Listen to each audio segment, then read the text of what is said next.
UP के CM Yogi Adityanath आज मथुरा में करेंगे लोकसभा चुनाव के लिए प्रचार अभियान की शुरुआत। बीजेपी के प्रबुद्ध सम्मेलन को भी संबोधित करेंगे। मथुरा में श्री कृष्ण जन्मभूमि मंदिर में जाएंगे सीएम योगी। मंदिर में दर्शन के बाद पूजा भी करेंगे। मथुरा के बाद दोपहर 2:30 बजे मेरठ पहुंचेंगे सीएम योगी। चौधरी चरण सिंह विश्वविद्यालय में प्रबुद्ध सम्मेलन को संबोधित करेंगे। शाम को 4 बजे गाजियाबाद जाएंगे सीएम योगी। नेहरू नगर में 20 मंडलों के प्रबुद्ध वर्ग से होंगे रूबरू। दिल्ली के सीएम अरविंद केजरीवाल की याचिका पर आज हाईकोर्ट में सुनवाई होगी। गिरफ्तारी के खिलाफ दायर की गई है याचिका। सीएम केजरीवाल ने अपनी याचिका में गिरफ्तारी और रिमांड दोनों को बताया अवैध, तुरंत रिहा करने की अपील की। ईडी ऑफिस में सीएम केजरीवाल से मिली उनकी पत्नी सुनीता केजरीवाल 28 मार्च तक ईडी की रिमांड में है। 31 मार्च की रैली के लिए तैयार है विपक्ष। दिल्ली के मंत्री सौरभ भारद्वाज बोले, जब केजरीवाल की गिरफ्तारी का करेंगे विरोध। दिल्ली के ग्रेटर कैलाश में आप नेताओं का थाली बजाओ अभियान। अरविंद केजरीवाल को रिहा करने की मांग। सौरभ भारद्वाज प्रदर्शन में शामिल हुए। दिल्ली विधानसभा का सत्र आज चलेगा। स्वास्थ्य सेवाओं को लेकर होगी चर्चा। दिल्ली में आज कांग्रेस केंद्रीय चुनाव समिति की बैठक। लोकसभा चुनाव के लिए उम्मीदवारों के नाम पर होगी चर्चा। कांग्रेस और आरजेडी के बीच सीट शेयरिंग को लेकर आज दूसरे दौर की बैठक होगी। पटना से होगी सीटों के ऐलान। कांग्रेस और आरजेडी के मंगलवार को भी बैठक हुई। कांग्रेस की ओर से मुकुल वासनिक, मोहन प्रकाश, सलमान खुर्शीद और अखिलेश प्रसाद शामिल हुए। आरजेडी की तरफ से बैठक में तेजस्वी यादव और मनोज झा रहे मौजूद। बैठक के बाद बोले तेजस्वी, कांग्रेस लेफ्ट और आरजेडी मिलकर चुनाव लड़ेंगे। सूत्रों की खबर, बिहार में कांग्रेस को 8 सीट को देने के तैयार आरजेडी। पूर्णिया, औरंगाबाद और कराकट सीट भी चाहती है कांग्रेस। कांग्रेस नेता तारिक अनवर बोले, कटिहार हमारी पारंपरिक सीट है। उम्मीद है कि आरजेडी इसे मानेगी। आरजेडी अगर 9 से 10 सीट नहीं देती है तो कांग्रेस को अकेले लड़ना चाहिए चुनाव। बिहार कांग्रेस के पूर्व अध्यक्ष अनिल शर्मा का बयान। समाजवादी पार्टी ने मुरादाबाद से बदला अपना उम्मीदवार। एसटी हसन की जगह रुचि वीरा मुरादाबाद से चुनाव लड़ेंगी। सपा ने रामपुर सीट से दिल्ली जामा मस्जिद के शाही इमाम मौलाना महिबुल्लाह नदवी को दिया टिकट। आज नामांकन दाखिल करेंगे मौलाना महिबुल्लाह। कैराना से सपा उम्मीदवार इकरा हसन का विवादित बयान। कहा कि दोबारा बीजेपी की सरकार आई तो मुसलमान को दोयम दर्जे का नागरिक बना दिया जाएगा। इकरा हसन ने गंगोह की चुनावी सभा में कहा कि अगर बीजेपी 400 पार हो गई तो संविधान से करेगी छेड़छाड़। उस समय हमें अफसोस होगा, लेकिन हम कुछ नहीं कर सकेंगे। शिवसेना उद्धव गुट आज जारी करेगी अपने उम्मीदवारों की पहली लिस्ट। 15 से 16 उम्मीदवारों के नाम का कर सकती है ऐलान। एनसीपी शरद पवार गुट के पार्लियामेंट्री बोर्ड की आज होगी बैठक। शरद पवार समेत सीनियर नेता रहेंगे मौजूद। शरद पवार की पार्टी ने भिवंडी सीट पर ठोकी दावेदारी। प्रवक्ता महेश ताप से बोले, कांग्रेस से बेहतर हमारा नेटवर्क। बारामती से अजीत पवार की पत्नी के खिलाफ चुनाव लड़ने के ऐलान पर विजय शिवतारे को नोटिस। शिवसेना ने 24 घंटे में मांगा जवाब। मुंबई से आज राज ठाकरे की पार्टी एमएनएस ने बुलाई बैठक। एनडीए में शामिल होने पर हो सकती है घोषणा। महाराष्ट्र में एनडीए के बीच सीट बंटवारा फाइनल। 28 मार्च को महायुति करेगी ऐलान। महाराष्ट्र के डिप्टी से अजीत पवार का ऐलान। रायगढ़ सीट से सुनील तटकरे लड़ेंगे चुनाव। केंद्रीय मंत्री नितिन गडकरी आज भरेंगे नामांकन। नागपुर लोकसभा सीट में बीजेपी उम्मीदवार। मध्य प्रदेश के लिए बीजेपी ने जारी की स्टार प्रचारकों की लिस्ट में नरेंद्र मोदी, अमित शाह, नितिन गडकरी, सीएम योगी, मोहन यादव, वीडी शर्मा समेत कई बड़े नेताओं के नाम। लोकसभा चुनाव के लिए बीजेपी की छठी लिस्ट आई सामने। दौसा से जसकौर मीणा का टिकट कटा। कन्हैया लाल मीणा को बनाया गया उम्मीदवार। लोकसभा चुनाव को लेकर बीजेपी अध्यक्ष जेपी नड्डा और अमित शाह के बीच बैठक। बाकी बची सीटों के उम्मीदवारों पर भी हुई बात। पीएम मोदी मेरठ से करेंगे चुनाव प्रचार का आगाज। 30 मार्च को जयंत चौधरी के साथ रैली करेंगे। पीएम मोदी ने संदेशखाली पीड़िता और बीजेपी प्रत्याशी रेखा पात्रा से बात की।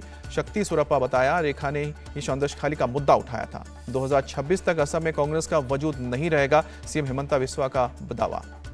असम के डिब्रूगढ़ में कई संगठनों के नेता बीजेपी में शामिल हुए। सीएम हिमंता बिस्वा शर्मा ने दिलाई पार्टी की सदस्यता। सर्बानंद सोनोवाल भी मौजूद रहे। मंडी लोकसभा सीट से उम्मीदवार कंगना रनावत ने बीजेपी अध्यक्ष जेपी नड्डा से मुलाकात की। टिकट मिलने पर पार्टी का आभार जताया। कंगना ने जेपी नड्डा से करीब 1 घंटे तक बातचीत की। मुलाकात के दौरान सुप्रिया के विवादित पोस्ट पर भी बात हुई।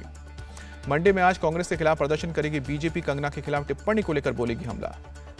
सुप्रिया श्रीनेत के खिलाफ चुनाव आयोग पहुंची बीजेपी। विवादित टिप्पणी पर एक्शन लेने की मांग की। कंगना रनावत के खिलाफ पोस्ट पर एनसीडब्ल्यू सख्त। सुप्रिया श्रीनेत की चुनाव आयोग से की शिकायत। दिलीप घोष के खिलाफ चुनाव आयोग पहुंची टीएमसी। ममता बनर्जी पर विवादित टिप्पणी करने पर आपत्ति जताई। बीजेपी ने सीएम ममता बनर्जी पर दिलीप घोष के बयान को अशोभनीय बताते हुए निंदा की। दिलीप घोष को नोटिस जारी करके जवाब मांगा है। दिलीप घोष पर टीएमसी का पलटवार। मंत्री शशि पांजा बोली, दिलीप घोष के डीएनए में दिक्कत है। बीजेपी जितना ममता बनर्जी का अपमान करेगी, जनता उतना ही साथ देगी। टीएमसी नेता सुष्मिता देव का बयान। ममता बनर्जी से माफी मांगे दिलीप घोष। टीएमसी नेता कुणाल घोष का बयान। मेरठ से बीजेपी के उम्मीदवार अरुण गोविल ने औधरनाथ मंदिर में लिया जीत का आशीर्वाद। कहा कि अपनी धरती पर आकर अच्छा लग रहा है। उत्तराखंड के पौड़ी से अनिल बलूनी ने दाखिल किया नामांकन। रोड शो में शामिल हुए केंद्रीय मंत्री स्मृति ईरानी। चुनाव से पहले पंजाब में कांग्रेस को बड़ा झटका। सांसद रवनीत बिट्टू बीजेपी में शामिल हुए, कहा कि पीएम ने पंजाब के लिए बहुत काम किया है। बीजेपी में शामिल होने के बाद केजरीवाल पर बरसे रवनीत बिट्टू, कहा कि केजरीवाल के खालिस्तानियों से कनेक्शन की जांच हो। पंजाब के नेता प्रतिपक्ष प्रताप सिंह बाजवा ने रवनीत सिंह बिट्टू पर साधा निशाना, कहा कि कुछ लोगों के जाने का अफसोस हुआ, लेकिन इनके जाने से कोई अफसोस नहीं। पंजाब में अकेले चुनाव लड़ेगी बीजेपी, अकेले अकाली से गठबंधन पर नहीं बनी है बात। पंजाब बीजेपी अध्यक्ष सुनील जाखड़ ने दी है जानकारी। बीजेपी से गठबंधन नहीं होने पर बोले सुखबीर बादल, अकाली दल वोटों की राजनीति नहीं करता। बाड़मेर जैसलमेर सीट से निर्दलीय चुनाव लड़ेंगे रविंदर सिंह भाटी, सर्व समाज की बैठक के बाद ऐलान किया। उत्तराखंड के लिए बीएसपी ने लिस्ट जारी की, 5 उम्मीदवारों के नामों का ऐलान हुआ। हरियाणा की सभी 10 लोकसभा सीट पर चुनाव लड़ेगी जेजेपी, पीएससी की बैठक में फैसला हुआ कि कविता को 9 अप्रैल तक न्यायिक हिरासत, ईडी ने नहीं मांगी रिमांड। कविता बोली, ये मनी लॉन्ड्रिंग का नहीं बल्कि पॉलिटिकल लॉन्ड्रिंग का केस। सिक्किम विधानसभा चुनाव के लिए बीजेपी ने जारी की तीसरी लिस्ट, 9 उम्मीदवारों के नामों का ऐलान हुआ। गुजरात विधानसभा उपचुनाव के लिए बीजेपी की लिस्ट जारी, कांग्रेस छोड़ बीजेपी में शामिल हुए 4 विधायकों को टिकट मिला। हिमाचल विधानसभा उपचुनाव के लिए बीजेपी ने 6 सीट पर कांग्रेस के बागी विधायकों को उतारा है। विरोध में कांग्रेस कार्यकर्ताओं ने प्रदर्शन किया। केंद्रीय कैबिनेट की आज सुबह 11 बजे होगी बैठक, पीएम मोदी करेंगे बैठक की अध्यक्षता। रामकृष्ण मठर और रामकृष्ण मिशन के अध्यक्ष श्रीमद स्वामी सर्बानंद की जी महाराज की देर रात निधन की खबर आई। 95 साल के स्वामी सर्बानंद काफी दिनों से बीमार थे। पीएम मोदी ने स्वामी सर्बानंद जी के निधन पर दुख व्यक्त किया। सोशल मीडिया पर उनके साथ फोटो शेयर की, लिखा कि उनकी करुणा और बुद्धिमत्ता पीढ़ियों को प्रेरित करती रहेगी। जम्मू कश्मीर के पुंछ में गुरुद्वारा के करीब एक गली में धमाका हुआ। लोगों के अंदर दहशत, घरों से बाहर निकले लोग। रात सवा 11 बजे धमाके की आवाज सुनाई दी। पुलिस की टीम ने इलाके की घेराबंदी की। ब्लास्ट की जगह से पुलिस को छर्रों के निशान मिले हैं। पुलिस को आशंका है कि ग्रेनेड फेंककर हमला किया गया है। धमाके वाली जगह पर दीवार पर कई छर्रे के निशान मिले हैं। घरों के अंदर तक मिले हैं छर्रे। पुलिस अब आसपास के इलाके में चला रही है सर्च ऑपरेशन। धमाके में किसी को नहीं लगी है चोट। ब्लास्ट के बाद मौके पर पहुंचे पुलिस और सेना के जवान बम स्क्वाड ब्लास्ट की जांच में जुटी। धमाके के बाद लोगों की प्रशासन से गुहार, ब्लास्ट की सही तरीके से जांच हो। सेना और सरकार से कड़ी चेतावनी देने की मांग। लेह में सामाजिक कार्यकर्ता सोनम वांगचुक के 21 दिन के बाद अनशन तोड़ा, कहा कि आंदोलन नहीं हुआ है खत्म, अब महिलाएं करेंगी अनशन। लद्दाख को पूर्ण राज्य बनाने की मांग को लेकर 6 मार्च से सोनम वांगचुक कर रहे थे अनशन। मांगों को लेकर कई बार आंदोलनकारी और सरकार की कमेटी के बीच बैठक हुई है। 2010 दंगे के आरोपी तौकीर रजा आज बरेली के कोर्ट में करेंगे सरेंडर। हाईकोर्ट ने तौकीर रजा को 27 मार्च को कोर्ट में सरेंडर करने का दिया था आदेश। तौकीर रजा तबीयत बिगड़ने की वजह से दिल्ली के अस्पताल में भर्ती। रविवार को तौकीर रजा को आया था हार्ट अटैक। गुरुग्राम और फरीदाबाद में ईडी का action. RS infrastructure private limited के ठिकाने पर रेड। वॉशिंग मशीन से मिला 2.5 करोड़ से ज्यादा कैश। ओडिशा के संबलपुर में बाइक पर खड़े 2 लोगों पर बम से हमला हुआ। हमले में 3 लोग घायल हुए। घायलों को भेजा गया हॉस्पिटल। फ्लाईओवर से बाइक पर खड़े लोगों पर फेंका गया देसी बम। इलाके में बड़े तनाव को देखते हुए पुलिस बल की तैनाती। पुलिस बदमाशों की अब तलाश कर रही है। महाराष्ट्र के मावल लोकसभा क्षेत्र में पुलिस ने 50 लाख रुपए कैश बरामद की। कार से ले जाया जा रहा था। पुलिस ने नाकेबंदी कर पैसे को बरामद किया। मेडिकल प्रवेश परीक्षा CUET UG के लिए आवेदन तारीख 31 मार्च तक बढ़ी। UGC अध्यक्ष ने जानकारी दी। रामलला के दर्शन के लिए कोई शुल्क नहीं लिया जा रहा है। चंपत राय ने श्रद्धालुओं को अलर्ट रहने को कहा। अमृतसर के स्वर्ण मंदिर में धूमधाम से मनाया गया होला महोत्सव। भारी संख्या में श्रद्धालु शामिल हुए। मथुरा में श्री कृष्ण जी के बड़े भाई बलदेव जी के घर पर हुई होरंगा। हुरियारों ने हुरियारों के कपड़े फाड़कर शरीर पर जमकर बरसाए कोड़े। भारी संख्या में होली देखने पहुंचे भक्त। राजस्थान के उदयपुर में बम और पटाखों से खेली गई होली। परंपरा के अनुसार रात में मशाल के बीच जमकर जाता है गाना। भारी संख्या में लोग पहुंचे होली देखने।